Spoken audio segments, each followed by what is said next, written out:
Welcome to another Blueprint IoT video, and today we will figure out what's the power consumption of different ESP boards. Today we will test 3 different ESP boards. The chip, of course, is in every case manufactured by Espressif, but they are different kind of chips, of course, as well as different kind of boards. And before you start an IoT project with a reasonable size, you should figure out what's your overall power consumption and how to supply your circuit with power. We already talked about how to do this in general in a different video, which I will link right here at the top. Anyway, today we will only take a look on those ESP boards, not on any other components. If you wonder what's the setup here, we have a scope here on the right hand side, so you can see the power consumption over time. On the left hand side, we have a table multimeter, which is used as an amp meter in our setup.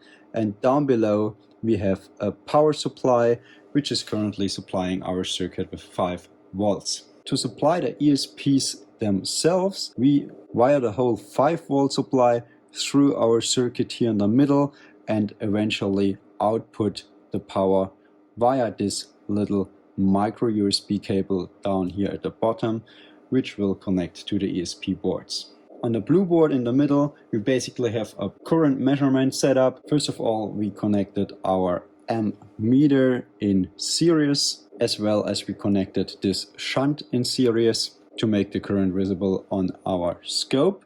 In case you wonder what's a shunt and what we're talking about here, make sure to check out our previous video about what is a shunt and why we are using it. Another thing we are measuring is the supply voltage, which is at the moment 5 volts, and we just double check this here on the scope as well with the green line, which is channel 2. Channel 1, the yellow one, will be the current consumption of this circuit. So let's take a closer look on the boards we are actually testing. First of all, at the very top, we have an ESP32.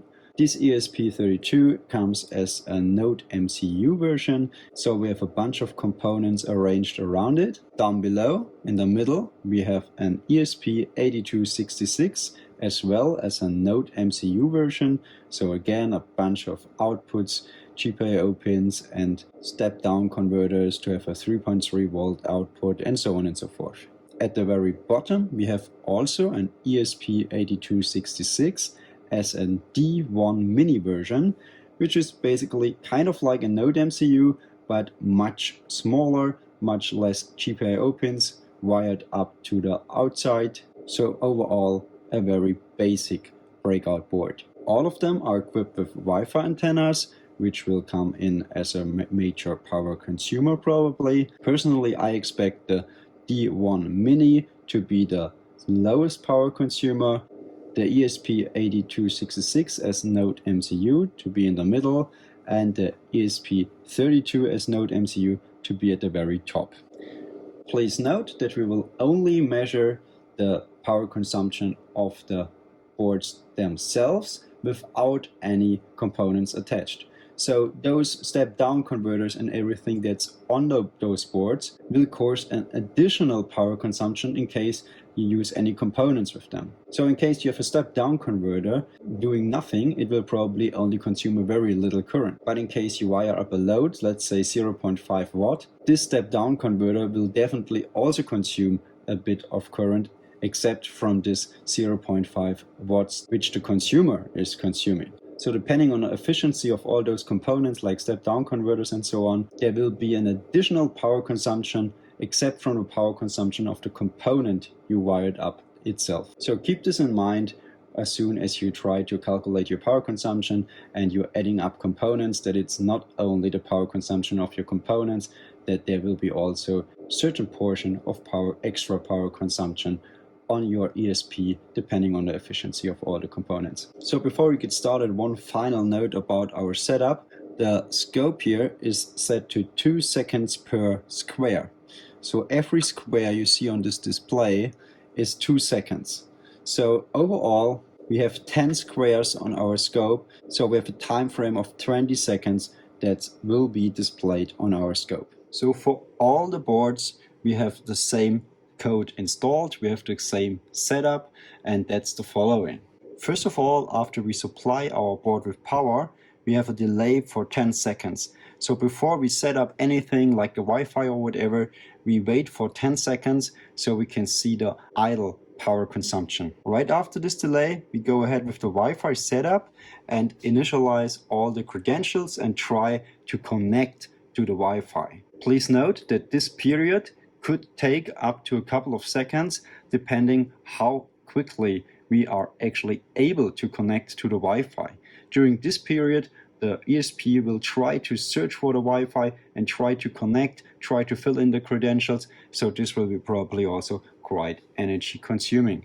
After we connected successfully, there will be another delay for 10 seconds to check out the power consumption while we are just connected to the Wi-Fi but not necessarily transmitting any kind of data. And after this delay, we go ahead with finally sending data. For this purpose, we're just sending a random number to a ThingSpeak channel. So we're actually able to verify that there's a data transmission going on, even though ThingSpeak is only accepting new data entries every 5 seconds or so. We are trying to send data every 100 milliseconds to 500 milliseconds to keep the ESP busy. So there will be actually much more data transmission going on compared to what we will actually see at the ThingSpeak channel. Since this is only for a test purpose to verify that the data transmission is actually working, I won't show you the ThingSpeak stats every time. So just for your knowledge, that's the setup, that's the code that it's running. That's all the different steps of our tests. This setup will be the same on every of the 3 boards, so it will be all comparable, and I will always verify if the data is actually transmitted or not while we're doing the test. So right here next to our test setup, I have my laptop, which is actually listening to the ThingSpeak channel. So as soon as there is a data transmission, ThingSpeak will push a new data point, and I can hover across it or also see it in the graph if there is a new transmission or not, so I can directly verify if the transmission is going on or not. So I will keep an eye on these charts while we're doing the test, so you can rely on an active data transmission as soon as I will let you know in the video. So as mentioned before, we have a delay of 10 seconds at the beginning. After the Wi-Fi setup, we have another delay of 10 seconds before we start sending data, so we should be able to see those differences in power consumption quite nice on the scope. So let's get started with the D1 Mini ESP8266. We can see it's 0.02 roughly amps that are currently drawn by the circuit. Now we see it's 0.07, which basically correlates to the Wi-Fi, which is turned on now. So here we can see that there was this little upturn that's now slowly disappearing. What we can see now after we started sending data via the Wi-Fi, that our current draw is a bit increased. We cannot really see it on the scope because it's so inconsistent, but on the amp meter on the left hand side we can see that we are now between 0.07 and 0.074 roughly. So there is a minor increase in current draw, between 5 and 8% roughly extra current draw for sending the data compared to not sending data. And this very inconsistent power draw, what we can see on the scope, is of course related to all the stuff that's going on the board. There's not always the same amount of processing going on. Also, our data is only sent every 100 milliseconds to 500 milliseconds, so there is a deviation in power draw for sure, which is okay, but we can already say in worst case we draw 0.074 amps with our ESP8266 D1 Mini. So let's keep those 74 milliamps in mind and move on to the ESP3266 as node MCU. And again, they are all prepared with the same code, so there should be exactly the same happening. We can see 0.025 amps for doing nothing, and with the Wi-Fi on we can see it's already 0.8 roughly. A bit unstable, 0.078 or 0.081, something like this. And since the data is sending, there's basically no real difference in power draw.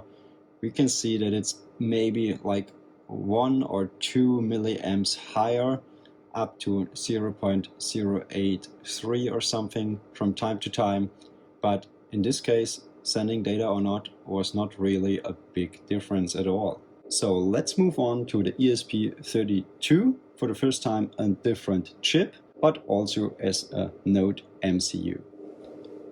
So here we go, 0.05 amps without doing anything except the setup, so that's already quite high. And now we're at 0.13 amps with the Wi-Fi.